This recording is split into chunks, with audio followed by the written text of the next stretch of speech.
Congressman Khanna represents part of San Jose, and he joins me now.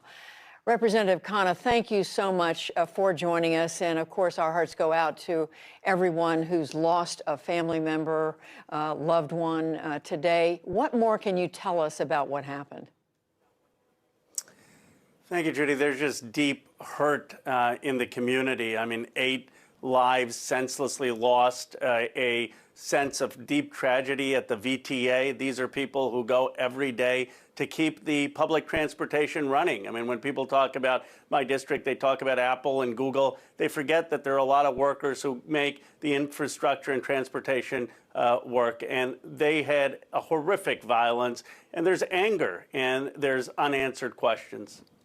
And among the unanswered questions, of course, is motive. We know the shooter was an employee, so he presumably knew at least some of the people who are now dead or injured. Do we know any more about that, about the shooter's house being on fire today? Judy, we don't know his motive, but there are reports coming out that he had reportedly incidents of domestic violence, that his former girlfriends were concerned that he could pose a threat to others. And I guess the question people are asking is, how does someone like that get access to a gun that literally in a few seconds can kill numerous people, change a community's life, change a family's life? It is appalling. And, you know, I've been in Congress for 5 years, and we still have not passed meaningful gun legislation. And people really are frustrated. They want to see action. And in that vein, Congressman, we look today, and the Associated Press is reporting this is the 15th mass killing just this year in 2021. 86 people have died in these mass events, all of them shootings. And this compares to 106 people who died in all of 2020. As you say, it just keeps happening. What are the American people to take away from this? Judy, I'm hopeful that the president can break through. He is someone who has deep empathy.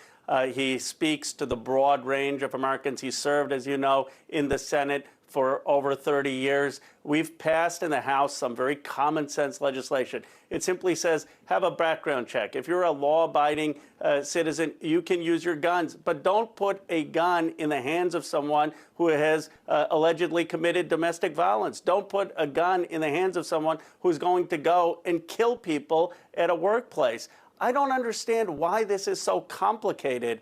80% of the American people support it. I think what's changed is we have now a president who is capable of getting the Senate to move, and I really hope that will happen.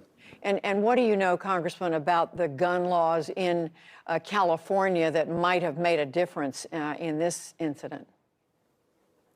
Well, Judy, we have some of the strictest gun laws, but I think one of the unanswered questions is why were the red flag laws not invoked in this case? And we need to get more details. Were the domestic violence charges, did they rise to the level that red flag laws should have been invoked? Why was there not more intervention? Why was there not more intervention in terms of mental health counseling and intervention in this person's life who clearly had issues? I mean, someone doesn't just get up one day and snap and decide to kill dozens of people or try to kill dozens of people. This is something that has been building up, and there was not intervention, and we have to understand why. And I heard Governor Gavin Newsom, who was there speaking at the news conference just an hour or so ago, say, we don't want this event to be just another shooting, and they just keep happening and keep happening. We want it to mean something. But how does that happen? Because these events just keep repeating themselves.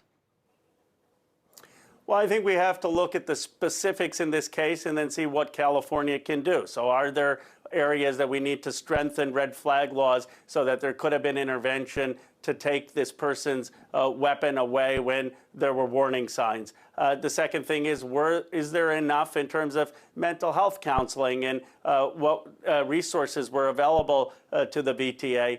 And finally, we need to honor, I think, the families at the VTA and VTA workers in Silicon Valley. Too often they're invisible. Their contribution isn't recognized. Today they're really grieving, and it was supposed to be a day of celebration. They finally had rides returning to normal after the pandemic, and now it's one of the worst days in their life. And you know, this is not politics. I mean, I've reached out to people. They're shocked. They're devastated. They're never going to forget this. And it's just sad that this is happening at workplaces in this country. Terrible and sad. And as you say, it was supposed to be a very different kind of a day. Congressman Khanna, thank you very much. And again, our condolences to the entire community. Thank you, Judy.